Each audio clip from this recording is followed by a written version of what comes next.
Healthcare and senior care is fraught with problems and challenges, but we're also seeing some amazing new clinical treatments and resources. This show will help illuminate and uncover the good, bad, the ugly in order to equip patients, families, and other healthcare providers. Welcome to Senior Care Confidential. Hello, and welcome to another edition of Senior Care Confidential. I'm here with my co-host, Joe Alch. Hello there, Brian. And today we are talking about longevity with a foremost expert in the field. His name is Dr. Thomas Johnson. He is the Assistant Professor of Medicine at the University of Colorado within the Division of Geriatrics. So welcome, Dr. Johnson. Hey, thank you so much for having me. So how did you get into the field of gerontology or lifespan versus healthspan? Maybe we should do a couple definitions on that too. But how'd you get into the field of the longevity and anti-aging? Yeah, so for me, I was doing my residency in internal medicine, and I really just became interested in how patients age and seeing how we take care of them at the end of their lives. I was fascinated by seeing how one 86-year-old may seem way younger than a patient who may be 72, and Right. Aging is so heterogeneous. So it was really interesting to me to learn more about these types of patients and why this happens. So what is longevity? Define that for us. Yeah, I think, I have so many patients that come to me and they say, Dr. Johnson, I want to live to 100 years old. And I think that kind of hits more at longevity. So longevity is increasing the span of your life. What I challenge my patients in is tell me more about that. I ask them, tell me more about what you want your life to look like at age 100. And I challenge them and say, I bet that there's a certain quality of life that you would say is not appropriate and is not meeting your goals for yourself. And so you would not want to be 100 years old if you had a certain low quality of life, however you define that. Mm-hmm. And so that kind of concept is the idea of Healthspan. So instead of just increasing our lifespan, so increasing the years to reach more minutes and hours lived in our life, we try to focus on healthy aging, which increases our health span. So meeting more of our quality of life, our functional goals, and our relational goals with people around us. Do you find that there are ways to score that or to measure that, like health span? Where obviously lifespan is the chronological age. Have you guys discovered some ways to map or measure the health span? Yeah, I think it's actually really tricky because it's super subjective to people. So I would even caution trying to really measure it because there could be some ableist undertones for that. And so there are patients that I have that say, hey, I would be totally fine living in X circumstance in X location. But then I have other patients that say, hey, if I can't be riding my bike every day, that is not a quality of life I want. So I think it's really difficult to measure, and that's what makes my job so fun. Gotcha. But are there some immeasurable things that you guys are looking at? I don't know if it's like calcium scores within the heart. Like there's, you see all these ads now on these, I think what they call DEXA scans or something. Is there some value in getting those kind of things done? That's a great question. So, specifically with the calcium scoring. So that's a great way in our younger patients to look at early signs of coronary artery disease. Unfortunately, my patients are all over the age of 75. So almost all of them will have an elevated coronary artery calcium score when we look at them. And it doesn't necessarily rule in that they have symptomatic coronary artery disease. So we go off of the symptoms a lot. However, I will say for younger patients, coronary artery calcium scoring is an amazing tool. And I think, cardiologists and primary care physicians are really striving to incorporate that more into their practice. Gotcha. Okay. So, Thomas, I have a question for you, or Dr. Johnson. I apologize. Yeah. I have a question for you. So, I had grandmothers that lived to be the late 90s. My grandfathers both lived in their 80s. My parents in their 80s. So what is the deal? I have friends whose parents have both passed away in their 50s and 60s. And so, is this should I plan on living to be 85, 90? Or how does that work with parents? When parents die younger, is that a genetic thing? Yeah, that's a really great question, and something people have always been asking about. Is it nature? Is it nurture? And twin studies have shown that about 25% of longevity, so purely that lifespan, is related to genetics. That being said, when I have a patient who says, "Hey, my family member died at age 65," healthcare was very different back when that person passed away, and our habits, our lifestyles were very different at that time too. Very common for people to smoke. Obviously, now with our information we have, we really strive to decrease smoking. We're also really encouraging people to live that active lifestyle, physically active, and eat a healthy diet, which wasn't necessarily the case previously. So just because you had a family member who passed away early does not mean that you are destined for that same lifespan.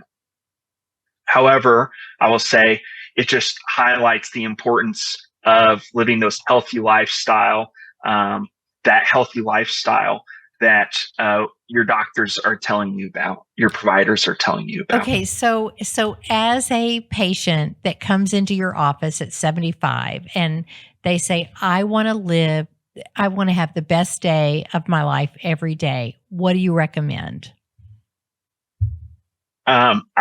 I always recommend first telling me, what does that best day look like? Because it is different for each patient.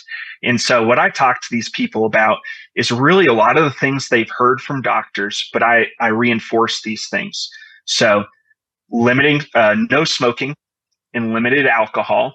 This is a controversial topic with alcohol. Some studies show a glass of red wine every day can be beneficial in some areas. Other studies show that even one alcoholic beverage a day can damage your cognition. Mm-hmm. So I think it's an individualized decision you make with your physician. What I really encourage people on, and I know Brian will back me up on this, with older adults, it's even more important that we emphasize physical activity. We live that highly mobile, we live that active lifestyle that is vital for patients to age in a healthy way. Yeah, I just ran across an article not too long ago. They are actually starting to recommend. I don't know if you guys have seen this in your practice or not, but these particular researchers were talking about maybe we should add a separate vital sign. So they're calling it a PAVS, so physical activity vital sign. And the way that they define that is the number of days out of the week that you exercise, moderate exercise, times the number of minutes on average, and that's your PAVS. And so they're recommending, I think the number was like 150 minutes per week of moderate exercise. And so they're kind of using that as a separate way of, granted, there's some vital signs that we look at, heart rates, respiration rates, blood pressures, or whatever. But if we're starting to look at, health span, longevity, those kind of things, then maybe we should start adding this into, one of the numbers that we track as well. And I will say too, in the senior communities that I go to visit to see clients, they are really stepping it up on activities. I mean, people don't want to do bingo and trivia anymore. They want activities, and it's wonderful. Yeah. It's wonderful to see that. And volunteers, getting people to volunteer to help with that would really make somebody's for sure day better. Yes. That physical activity vital sign, we actually, in our clinic, we measure every patient's gait speed as they walk into clinic. So we have laser timers. It looks like an NFL combine. When they walk into clinic, we just say, hey, walk your normal gait speed. They pass through 2 lasers and we measure their gait speed.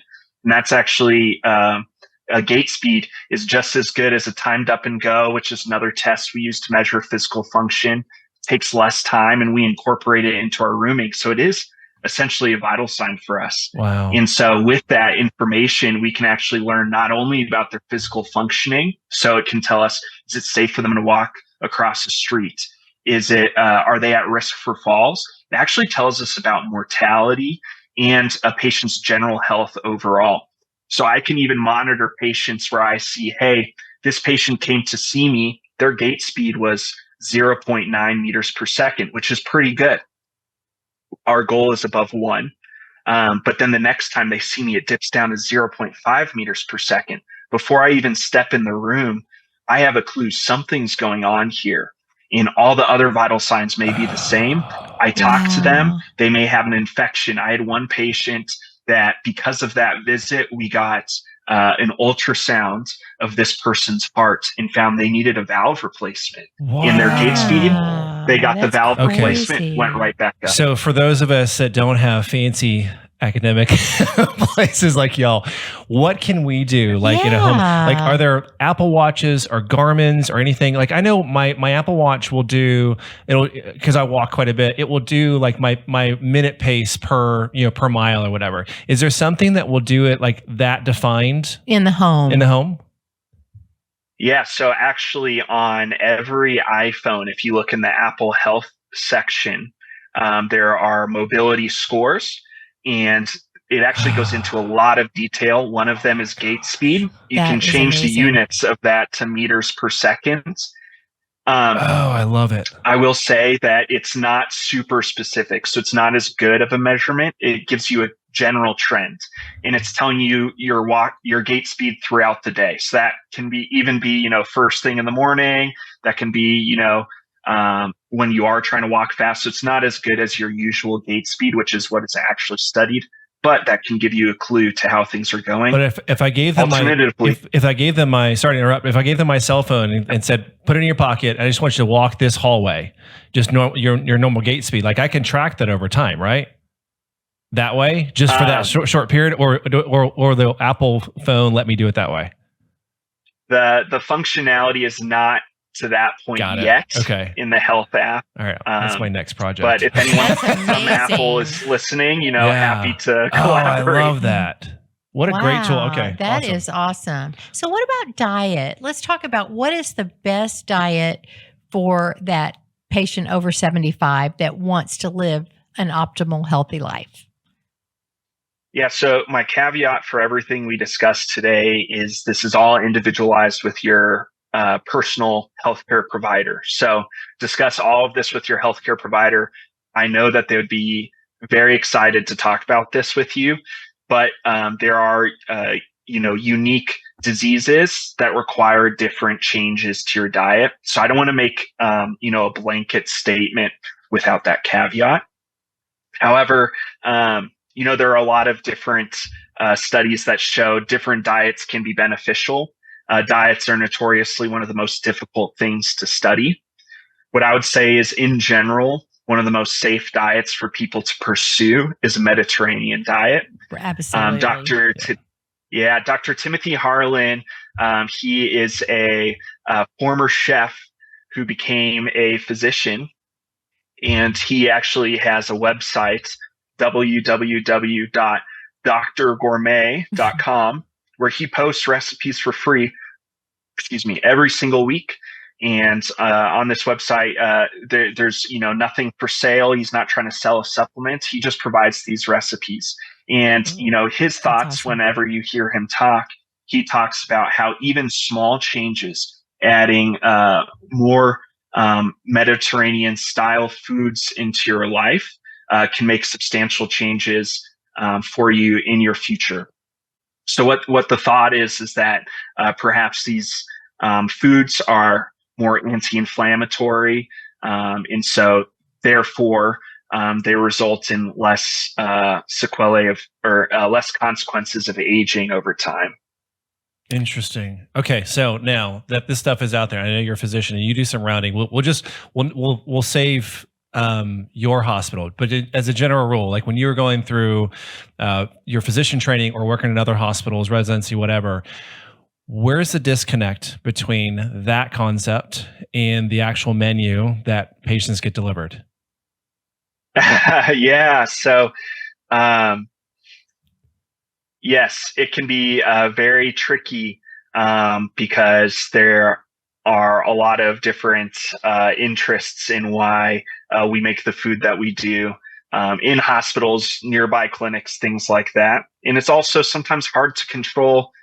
Patients can have their family members deliver them Sure. some food or call in a delivery. So I've had patients order Grubhub to their bed, and I'm talking to them, and a delivery driver comes in with their food. So, Yeah. Well, Can we there avoid is the a disconnect. pancakes while you're going through well, sepsis? and what, the Grubhub and the Uber Eats, those are great. And I even recommend to patients that are in assisted livings and nursing homes, and for the families to bring healthy stuff, healthy snacks, and they don't have to eat all those carbs. Some of those trays that they get, it is crazy the amount of calories and carbs, and it's cheap processed food. So I always encourage, bring fresh fruit. They can serve that applesauce in those little individual containers, things that are healthy and have less sugar. Speaking of the sugar thing, do you recommend, or have you guys been trialing anything with the continuous glucose monitoring on some of your patients? Have you found a decent use case for doing that? So we would love to. We actually submitted a grant to try to get more continuous glucose monitors in our clinic for patients that previously it was not indicated in, to explore low blood sugar events in older adults. Yeah. It can be very tricky to get that done. So we do not have funding for that right now, but a lot of people are interested in continuous glucose monitoring, and also looking at, okay, how does this relate to insulin sensitivity? And how does that in turn relate to aging? You got it. Yeah. Well, and then if I'm interpreting some of the analysis or some of the theories appropriately, it's not necessarily the averages of your blood sugars that they're most concerned with, like, because some of us will have normal blood sugar readings, fasted or whatever. They're concerned with the big spikes, because your body has to deal with those big spikes. And so they're starting to think that maybe some of these spikes is why we see some of the earlier onset of some of these diseases, which, again, back to your comment about health span versus lifespan, the longer out that we can push out, when you start to develop these comorbidities, the better your health span is going to be. Yes, exactly. Yeah. So there's a lot of effort into looking into what if we monitored the glucose of patients who don't have diabetes, and how can that impact their health? And, subjectively, just hearing from people, not in a rigorous study setting.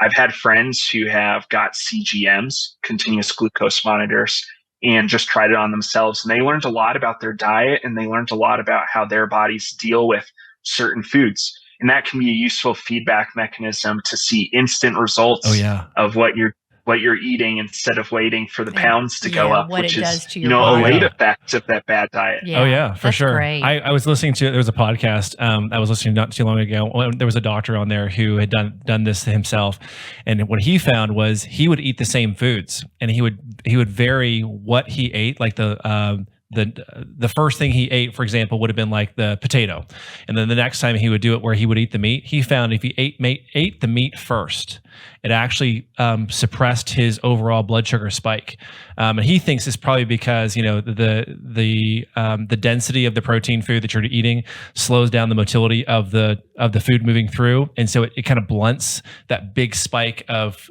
sugars. But fascinating, like, to even kind of see some simple things like that, just modifying the sequence of the foods that you eat on the same plate.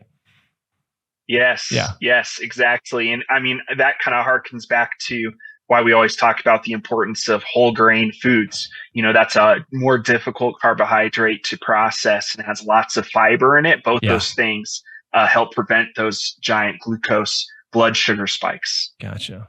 Okay, so let's move on to optimizing mental health. Tell me your thoughts there.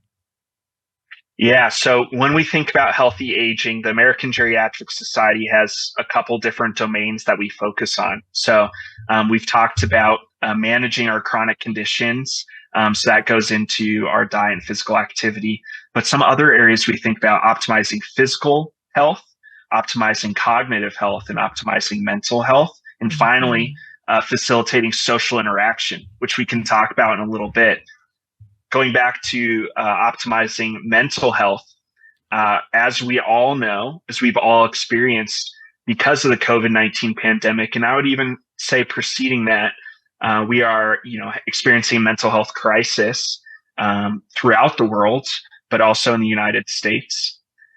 Depression is something that can have massive effects on people, especially older adults. Right. And so making sure we take care of people's mood is vital for healthy aging.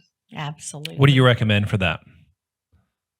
Yeah. So I think one of the most important things is actually a lot of these healthy lifestyle habits we're talking about are actually what I call healthy mood habits. So these are things that help protect your mood, increase your resilience to different things occurring in your life. So physical activity and diet. But I do think it's absolutely vital that we focus on social interaction. We saw how many people, when they were isolated during the COVID-19 pandemic, how bad that was, not only for their mental health, their mood, but also for their physical health. And so we know that's actually a huge link, is the social interaction related to someone's mental health and in turn, their physical health. Yeah. An isolated, depressed senior does not live very much longer. For sure. Yeah. In fact, it's actually a higher risk factor if you're socially isolated as an older adult. You are at higher risk of death than if you were smoking. Is that right? Wow. Yeah. Holy smokes. I did not know that. Wow. Fascinating. Yes. There was I shouldn't say there's always studies on depression. I looked at one of your presentations that you presented here not too long ago, and it harkened back to some of the other things that I've looked at as well in terms of depression. And what they find is that there's certain movement types of movements, types of activities that are really good. Like, for example, like getting out in the sunlight is really good for getting vitamin D and those kind of things. But even going beyond that part of it, they find that like zone 2 exercise, are you familiar with that? So zone 5 is like max heart rate. Zone 2, essentially for the audience, is like where you're walking at a pace where it's kind of slightly out of breath to talk, but you're managing it okay. Like your heart rate's slightly elevated, but not bad. And they find that if you do I think it's 20 to 30 minutes, 2 to 4 times a week. And depending on the study, that's where their variance is. But they find that if you'll walk at that pace for 20 to 30 minutes, 2 to 4 times a week, it actually starts to regenerate, and strengthen your mitochondria, and your cells will actually grow more mitochondria in them. And so some of these studies actually think that some of the depression things that we're seeing is the weakening of the mitochondria, the powerhouses of our cells. And so when you start looking at that kind of stuff, you're like, wow, my gosh, like there's so many little things that you can do. Like you said, physical activity, the making sure we're socially engaged with people, but there's all these little dials that you can kind of play with to amplify, your health span. It shows you how important physical activity is in our lives in so many aspects, and that it can even impact our bodies on the cellular level. Is pretty fascinating. Well, and I want to say, I know that senior centers, just talking about what somebody might be listening and say, well, what am I supposed to do? I'm by myself. I've lost my spouse. But senior centers, churches, I know our church has a pickleball league now, and they do exercise programs. I mean, we're fortunate in Dallas, Texas. We have a lot of big churches, and they cater to the senior population.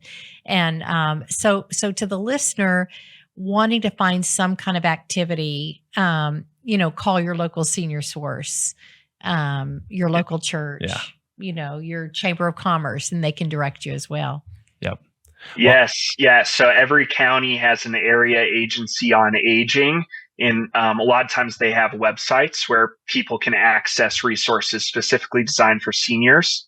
One of the things that's throughout the United States that's covered under many Medicare Advantage programs is Silver Sneakers. Many people have heard of that. Right. It has in-person classes, but also has virtual classes with feedback. So there still is a social element. So, if you're a listener looking to get more active, but you have a hard time getting out of the house, if you're comfortable using the internet or you need someone else to help you, try to get someone to help you log into Silver Sneakers and see if this is something that's covered under your insurance. Yeah, I've heard of the Silver Sneakers. Okay. Yeah, I didn't know they that did was a virtual through Advantage one. plans. I didn't know they were virtual either. Interesting. But there's virtual everything now. So. Okay. I have one more question before we got to run. I could talk to you about this for hours. So I know that there is there's a growing trend. I don't know if trend is the right word, but there's a growing interest, let's put it that way, in using metformin for people who are not diabetic. Explain what that is and why are we seeing that? And is there a long-term use is there a case to be made for long-term use of this for anti-aging? This is such a complex topic. I know. But I think it's an interesting direction that people are studying. So some studies have shown different effects of metformin, whether for cognition or cellular changes. And because of that, there's a lot of interest. Okay, could this be a medication that is anti-aging? Another word for that is a gerotherapeutic. Can this help prevent the damage of aging at the cellular level? And so there's a study that's going on right now called the TAME study, TAME.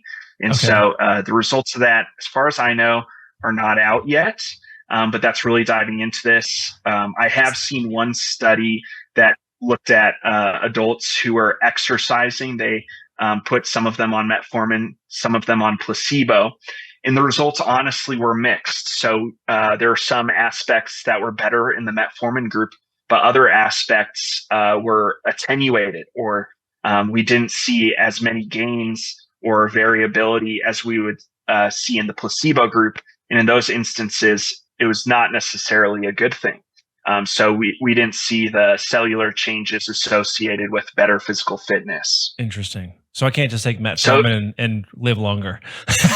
Yeah, I would not. At this point, I don't think we have the evidence to do that. I'm sure there are some providers, physicians, scientists, who have additional thoughts on that. Yeah. Fascinating. Well, this has been a great conversation. Awesome. Loved having you. For any of the audience members who may have some questions or just want to be able to reach out to you, could you provide an email address that they could send you a quick note on? Sure. So my email address is Thomas_Johnson. So THOMAS_JOHNSON at alumni, ALUMNI. Baylor, BAYLOR.edu. If somebody wants to reach out to me on Twitter instead, my Twitter is TM as in Michael, TM Johnson MD. Awesome. Thank you so much. It was awesome. Thanks. Great having you. Thank you all. It was, of course, it was great. It was great talking. Thank you for having me.